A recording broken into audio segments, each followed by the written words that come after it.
CM के US दौरे का 8वां दिन। सीएम टोरंटो में इंफ्रास्ट्रक्चर स्थलों का दौरा करेंगे। Indoor Canada chamber of commerce के अधिकारियों के साथ करेंगे बैठक।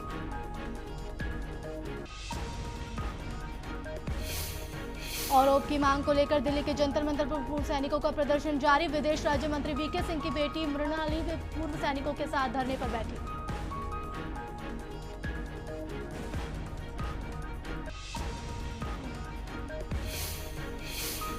पानीपत में जाट आरक्षण को लेकर जाटों की बैठक। सभी जाट समितियां होंगी लामबंद। बैठक में जाट समितियां कर सकती हैं कोई बड़ा ऐलान।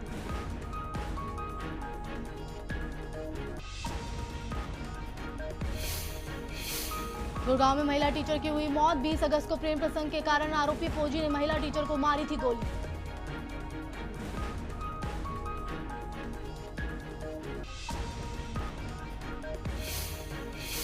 प्रदेश में नहीं सुधर रहे हैं सरकारी अस्पतालों के हालात। करनाल के कल्पना चावला सरकारी अस्पताल में दर्द से तड़पती रही गर्भवती महिलाएं, लेकिन नहीं दिया गया इलाज। परिजनों ने किया हंगामा।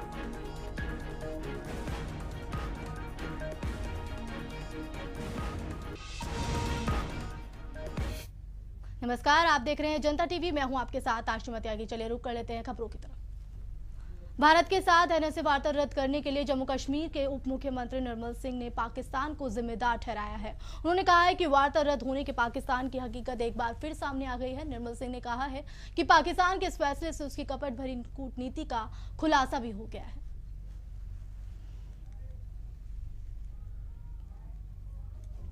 This has exposed the deceptive diplomacy of Pakistan, because right from the beginning Pakistan was trying to create a situation where they wanted India to call off the talks, but I appreciate the stand of government, central government, that they didn't do it, because we wanted that some mechanism should be there to tackle terrorism. CM के US दौरे का आज 8वां दिन है और आज CM Toronto में infrastructure स्थलों का दौरा करेंगे और Indo Canada chamber of commerce के अधिकारियों के साथ बैठक भी करेंगे। सीएम मनोहर लाल के नेतृत्व में अमेरिका और कनाडा के दौरे पर गए एक उच्च स्तरीय शिष्टमंडल ने कैलिफोर्निया में सांता क्लारा में समझौते ज्ञापन पर हस्ताक्षर भी किए। गौरतलब है कि हरियाणा सरकार ने राज्य में सौर ऊर्जा के उपयोग के विस्तार और सौर कौशल प्रशिक्षण के लिए उपयुक्त प्लेटफॉर्म उपलब्ध करवाने के लिए मटेरियल अभियांत्रिकी सॉल्यूशन उपलब्ध करवाने में विश्व की अग्रणी कंपनी अप्लाइड मटेरियल इंक के साथ ये समझौता किया है।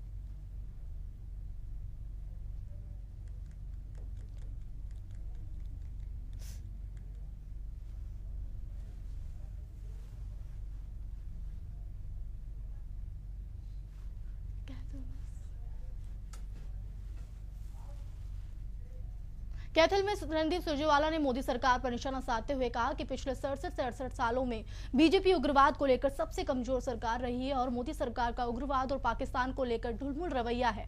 साथ ही रणदीप सुरजेवाला ने कहा कि मोदी सरकार को मालूम नहीं है कि उनकी पाकिस्तान नीति क्या है। मोदी सरकार उग्रवाद को लेकर पिछले 67-68 सालों में देश की सबसे कमजोर सरकार है। मोदी सरकार का उग्रवाद और पाकिस्तान को लेकर रवैया ढुलमुल है। मोदी सरकार को ये मालूम नहीं कि उनकी पाकिस्तान नीति क्या है। कभी तो मोदी जी साड़ी शॉल डिप्लोमेसी करते हैं पाकिस्तान से वार्तालाप करने के लिए। पुंडरी के ठायोटा गांव में कार्यक्रम में हरियाणा के संसदीय सचिव श्याम सिंह राणा ने भाग लिया और इस दौरान उन्होंने कहा कि देश में आरक्षण सही और योग्य लोगों को मिलना चाहिए, न कि जाति के आधार पर, और आरक्षण आर्थिक आधार पर होना चाहिए। हालांकि उन्होंने इस अपनी निजी राय करार दिया और इस मौके पर पंचायत के चुनाव में शैक्षणिक योग्यता लागू करने के सरकार के फैसले को हाईकोर्ट में रोक लगाने पर भी उन्होंने कहा कि ये सरकार का एक बेहतर फैसला है और ये मामला विधानसभा से अभी आएगा और इस पर विचार विमर्श भी किया जाएगा। समर्थन इसलिए भी करो, देश में सरकार बनी। वैसे तो ये मुद्दा विधानसभा में आएगा, अभी तो इस पे विचार होगा, उसके बाद ही ये इस पे विचार होने के बाद जो फैसला होगा विधानसभा का वो होगा। लेकिन सोचता ये है हर आदमी, भाई पढ़ाई लिखाई जो है आम विकास के लिए भी जरूरी। जाति पे तो हमने किसी के बरखिलाफ कुछ नहीं कहना चाहिए। आरक्षण पे विचार हो सकता है। आरक्षण जो हकदार हैं इसके, आरक्षण आर्थिक आधार पे हो जाए तो लोकसभा में बहस हो जाए, विधानसभा में बहस हो जाए। गरीब तो गरीब है, कोई भी गरीब है। जाति में तो बहुत अमीर भी होते हैं, गरीब भी होते हैं। तो जाति तो एक ही दो ही हैं, एक गरीब की, एक अमीर की। जो आरक्षण है, संसाधन है देश के, वो आखिरी आदमी के लिए होते हैं। अगर उसका सदुपयोग करें तो फिर तो आर्थिक धार ही सबसे बेहतर, व्यक्तिगत राय है ये। जाट आरक्षण के मुद्दे पर जाट एकजुट होने लगे और पानीपत में जाट आरक्षण को लेकर आज जाटों की बैठक होगी। सभी जाट समितियां इस बैठक में शामिल होंगी और बैठक में जाट समितियां कोई बड़ा ऐलान भी कर सकती हैं। जाटों ने पहले ही 28 सितंबर के दिल्ली बंद के बारे में रणनीति तय करने का ऐलान कर दिया और साथ ही हरियाणा के हर गाँव में 21 सदस्यीय कमेटी का गठन भी किया जाएगा।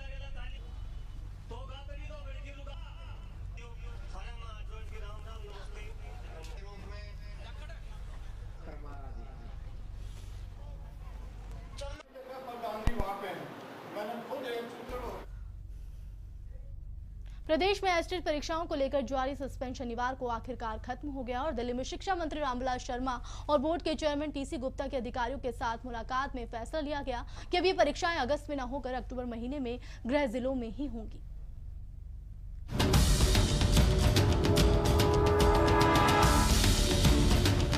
हरियाणा अध्यापक पात्रता परीक्षा यानी एचटेट को लेकर बने सस्पेंस का अंजाम आखिरकार ये हुआ कि सरकार को अगस्त के आखिर में तय परीक्षाओं को रद्द करने का फैसला लेना पड़ा। शनिवार को दिल्ली में शिक्षा मंत्री रामविलास शर्मा और शिक्षा महकमे के आला अफसरों की बैठक में तय हुआ कि अब एचटेट की परीक्षाएं अगस्त में नहीं बल्कि अक्टूबर में करवाई जाएंगी और वो भी उम्मीदवारों के गृह जिलों में। विद्यार्थी परीक्षा देने जा रहे थे। पलवल का बच्चा अंबाला जा रहा था, अंबाला का बच्चा यहाँ आ रहा था। एक एक विद्यार्थी के ऊपर हजार रुपया का अतिरिक्त बोझ पड़ रहा था। हमने इन सब की सुविधा को ध्यान में रखे हुए पूरे शिक्षा विभाग के अधिकारियों के साथ बैठ करके हमने ये निर्णय लिया है। जैसे हरियाणा में बीजेपी की सरकार लोगों की सरकार है, तो अब किसी भी स्टेट की परीक्षा के लिए किसी विद्यार्थी को अपने जिले से बाहर नहीं जाना। इससे पहले शिक्षा महकमे के भीतर ही इस परीक्षा को लेकर तालमेल की कमी भी साफ नजर आई, क्योंकि एक तरफ तो शिक्षा मंत्री रामविलास शर्मा दावा करते रहे कि परीक्षार्थियों को परीक्षा के लिए उनके गृह जिलों से बाहर नहीं जाने दिया जाएगा, लेकिन दूसरी ही तरफ शिक्षा विभाग के चेयरमैन टीसी गुप्ता कम वक्त का हवाला देते हुए इस बदलाव से इनकार करते रहे। और जब खुद सरकार के भीतर ही परीक्षा को लेकर स्थिति साफ न हो तो उम्मीदवारों का पशोपेश में होना लाजमी था। ऐसे में मंत्री जी के वादे को पूरा करने के लिए ऐसे वक्त पर परीक्षाओं को रद्द करना पड़ा, जब इसके लिए सिर्फ हफ्ते भर का ही वक्त बचा था। 7 जिले ऐसे थे, पिछली सरकारों ने 7 जिले के लोगों को ब्लैक लिस्टेड कर दिया था। झज्जर को, जींद को, महेंद्रगढ़ को, सिरसा को और रोहतक को, पलवल को के इनमें नकल ज्यादा होती है। तो हमने किसी भी 7 जिलों को कहा कि हर जो जिले का रहने वाला है वो विद्यार्थी अपने अपने जिले में परीक्षा में बैठे। इस साल एचटेट परीक्षा 31 अगस्त से शुरू होनी थी, लेकिन परीक्षा केंद्र शुरुआत से ही विवाद की वजह बने रहे, क्योंकि विपक्ष में रहते बीजेपी हमेशा ही बाहरी जिलों में परीक्षा का विरोध करती थी। लेकिन इस बार जब परीक्षा का कार्यक्रम तय हुआ तो वो पुराने सिस्टम के ही मुताबिक था, जिस पर शिक्षा मंत्री रामविलास शर्मा ने कहा कि वो उसमें बदलाव करेंगे, लेकिन उनके ही विभाग के अफसरों तक आखिरी वक्त तक भी कोई लिखित आदेश नहीं पहुंच पाया, जिस वजह से करीब 4,58,000 अभ्यर्थी दुविधा में थे। दिल्ली से जितेंद्र चौधरी के साथ ब्यूरो रिपोर्ट, जनता टीवी। तो चलिए अब बात करते हैं करनाल की। करनाल के कल्पना चावला सरकारी हॉस्पिटल में गर्भवती महिलाओं को सही समय पर इलाज न मिलने की वजह से परिजनों की तरफ से अस्पताल में हंगामा किया गया। वहीं बस्तली में आई गर्भवती महिला के इलाज में भी लापरवाही बरती जा रही है। साफ है कि प्रदेश में अस्पतालों में हालात सुधरते नहीं दिख रहे हैं। हरियाणा सरकार की तरफ से सरकारी अस्पतालों के हालात सुधारने के लिए तमाम कोशिशें की जा रही हैं। प्रदेश के स्वास्थ्य मंत्री अनिल विज की तरफ से सरकारी अस्पतालों के औचक निरीक्षण किए जाते हैं, लेकिन हालात सुधरने का नाम नहीं ले रहे। सीएम सिटी करनाल के कल्पना चावला सरकारी अस्पताल में डॉक्टर इतने लापरवाह हैं कि सामने मरीज होता है पर उन्हें तरस तक नहीं आता। जी हाँ, कल्पना चावला सरकारी हॉस्पिटल में गर्भवती महिलाओं को सही समय पर इलाज नहीं मिल पा रहा। शनिवार देर रात रायसन और बस्तली गांव से आई 2 गर्भवती महिलाओं के परिजनों ने लेबर रूम के बाहर सही और समय पर डॉक्टरी इलाज न मिलने पर जमकर हंगामा किया। रायसन से आई गर्भवती महिला के बच्चे की पेट में मौत हो चुकी है, लेकिन 2 दिन बीत जाने के बाद भी उसे भर्ती नहीं किया गया। जी उसको 2 दिन हुए तो बच्चा मर गया पेट में जी। मैं यहाँ कल 8 बजे का बैठा जी, अब कोई मसला नहीं है इसका जी। जब पूछते हैं तो आप कहते हैं परेशान मत करो, परेशान मत करो। एक बता मैं क्या करूँगी इस बात के बाद। 3 बच्चा निकाले आप लगे जी, 2 दिन हो गए जी। महीना जो 4 महीना का बच्चा जी 5 में लग रहा। वहीं बस्तली से आई गर्भवती महिला के इलाज में भी लापरवाही बरती गई। महिला को लेबर पेन होता रहा, पर अस्पताल में मौजूद नर्स और डॉक्टर्स का ध्यान उस दर्द से तड़पती हुई गर्भवती महिला पर नहीं गया।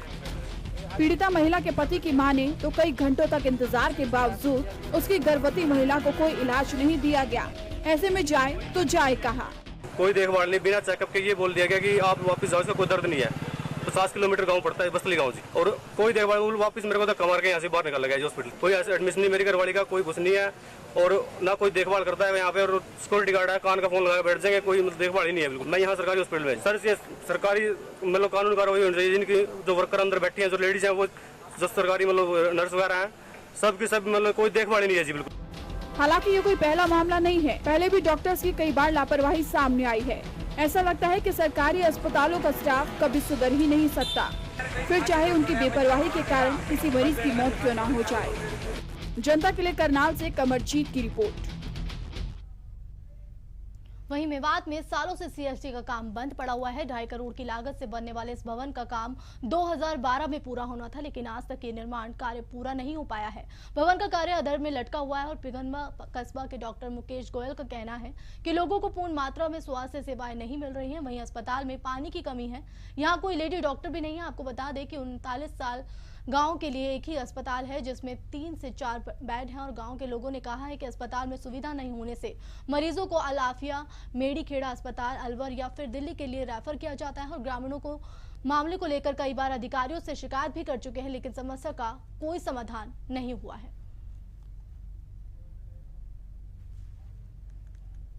चिकित्सा सुविधाओं की पहले से ही बहुत कमी है। पिनगवा के पीएससी सेंटर की बिल्डिंग बिल्कुल जर्जर अवस्था में है। हाल संस्कृति मंत्रालय ने इसके लिए पहले ही मंजूरी दी थी, परंतु ठेकेदार की लापरवाही के कारण इसका निर्माण कार्य अधर में लटका हुआ है। पिछले 5 साल बीत जाने के बावजूद भी निर्माण कार्य अभी डीपीसी लेवल पर ही अटका हुआ है। कलायत में डॉक्टर की लापरवाही का मामला सामने आया है। सरकारी अस्पताल के डॉक्टर पर परिजनों ने आरोप लगाया है कि डॉक्टर बार बार परिजनों पर लिंग निर्धारण के लिए दबाव बना रहा था। जब परिजनों ने बात नहीं मानी तो डॉक्टर ने रंजिश के चलते गर्भवती महिला के अल्ट्रासाउंड के बाद रिपोर्ट का हवाला देते हुए बच्चों को स्वस्थ बताया, लेकिन डिलीवरी के समय बच्चा विकलांग पैदा हुआ जिसकी बाई बाजू नहीं है। और साथ ही उनका कहना है कि यह कोई पहला मामला नहीं है और वो इसकी शिकायत सीएमओ को भी कर चुके हैं, लेकिन उनकी शिकायत को कोई सुध नहीं ली गई और अब वो प्रदेश के स्वास्थ्य मंत्री से मामले की शिकायत करेंगे।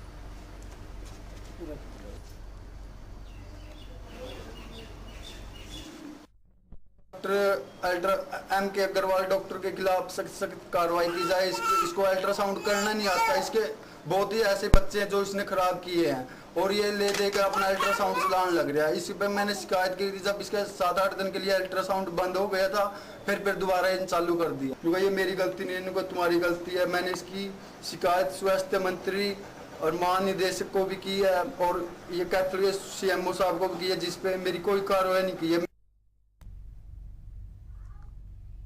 हमेशा लोगों की थाली में रहने वाला प्याज इस समय लोगों की आंखों से आंसू निकाल रहा है। प्याज के दाम बढ़ने से लोगों को खाने का स्वाद बिगड़ गया है। जिले मंडियों से लेकर दुकानों तक प्याज की कीमतें 70 से 80 किलोग्राम हो गया है, जो आम आदमी की खरीद से बाहर है।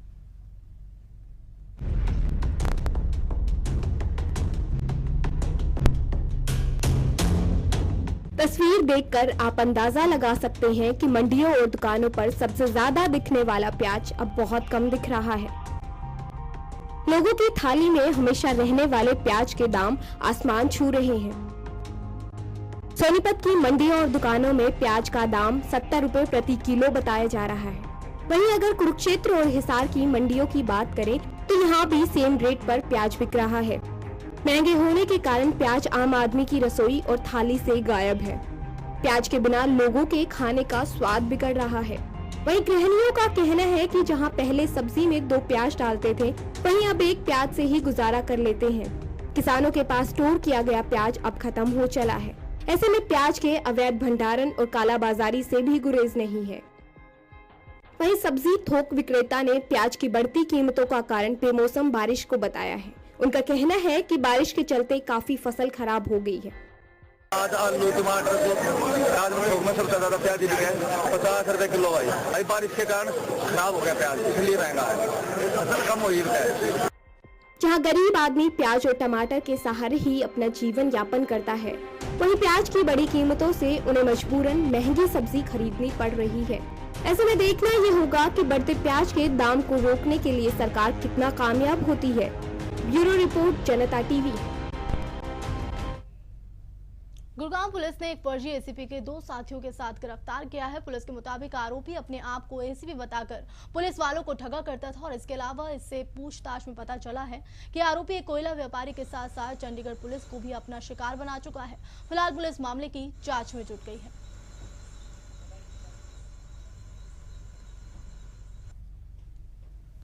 इनमें 2 लड़के हैं, ये बिहार के रहने वाले हैं। एक जो मुख्य जो एसीपी बन के जो बात करता है वो उसका नाम लक्की रॉय उर्फ विक्की है, और 2 लड़के हैं, एक नीलेश पांडे है लड़का और दूसरा इसके साथ एक लड़का श्यामलाल पांडे। तो ये तीनों, इस जो श्यामलाल है इसका अकाउंट यूज होता था, जो विक्की जो ये लड़का है ये बात करता था, और ये जो नीलेश है ये नेट से वो इन्फॉर्मेशन इकट्ठी करके पुलिस वालों का और इस तरह के नंबर ढूंढ के उसका रिश्तेदार बन गए कि एक्सीडेंट हो गया और फटाफट से टालो जी ये वो। और आज ये जो इन्फॉर्मेशन के आधार पे इनको पकड़ा गया है, जो मोबाइल फ़ोन और सिम फर्जी आईडी वाले वो बरामद हुए हैं कुछ, बाकी जांच अभी चल रही है। रतिया में देर रात लूट का मामला सामने आया है। 2 बाइक सवार युवकों से 12 नकाबपोश बदमाशों ने नकदी, लैपटॉप और मोबाइल लूटकर फरार हो गए। तो वहीं विरोध करने पर लुटेरों ने दोनों युवकों की जमकर मारपीट भी की।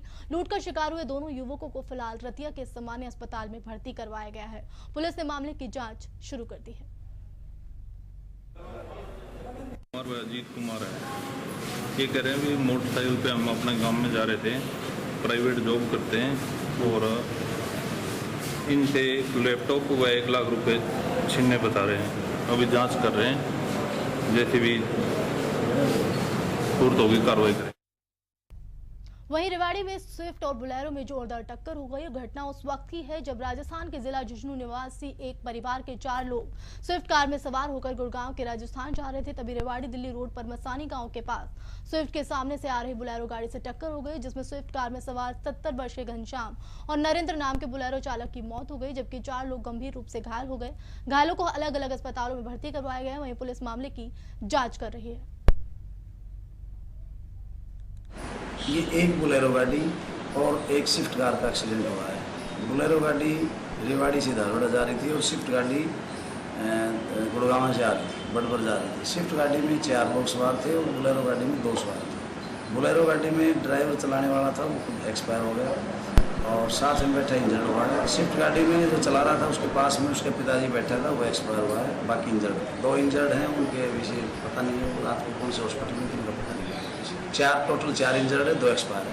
हाँ, मुकदमा दर्ज करके उनको पोस्टमार्टम करके उनके बाद उनकी डेड बॉडी उनके वासन का हवाले करेंगे। तो परिवार में मेरी मदर है जिसके दोनों पैरों टूटे हुए हैं, वो रोहतक पीजीआई में रेफर कर दिया। छोटा भाई है BR हॉस्पिटल में। तो बताएं, रेवाड़ी का ये मामला है जहां 2 कार की टक्कर हो गई और हादसे में 2 की मौत हुई है, 4 घायल हुए हैं। तो पुलिस भी मौके पर पहुंच चुकी है और जांच कर रही है पूरे मामले की। तो दिल्ली रोड पर ये हादसा हुआ है। स्विफ्ट और बुलेरो की आमने सामने टक्कर हुई है और 2 लोगों की मौत हुई है और 4 लोग घायल हैं। तो इस सड़क हादसे में 2 लोगों की मौत हो चुकी है और 4 लोग घायल हैं और मामले की जांच कर रही है पुलिस।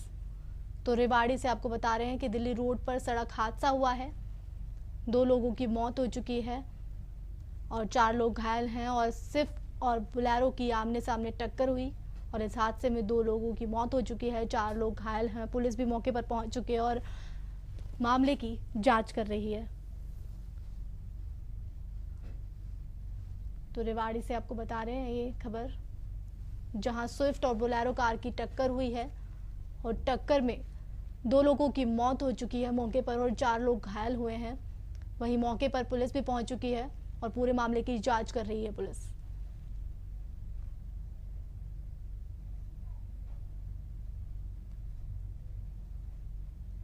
तो रेवाड़ी का ये मामला आया है जहां सड़क हादसा हुआ है, स्विफ्ट और बोलेरो गाड़ी की टक्कर हुई और टक्कर में 2 लोगों की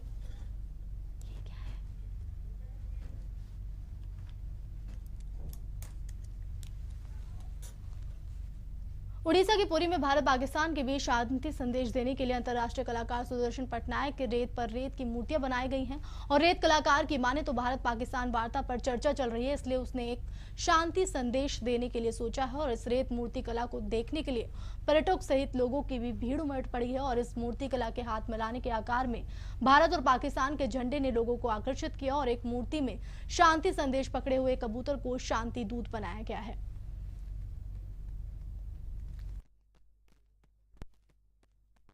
आर्टिस्ट यहाँ पर ये साइंस स्कल्पचर क्रिएट किए हैं। हमने काफ़ी साइंस स्कल्पचर क्रिएट किया हुआ है बिफोर, और जब इंडिया पाकिस्तान के अंदर ये बात हो रहा है तो हमने ये सोचा कि हम पीस के ऊपर एक साइंस स्कल्पचर करें और ये मैसेज देना चाहे कि both of country think about the peace. चलिए इस बुलेटिन में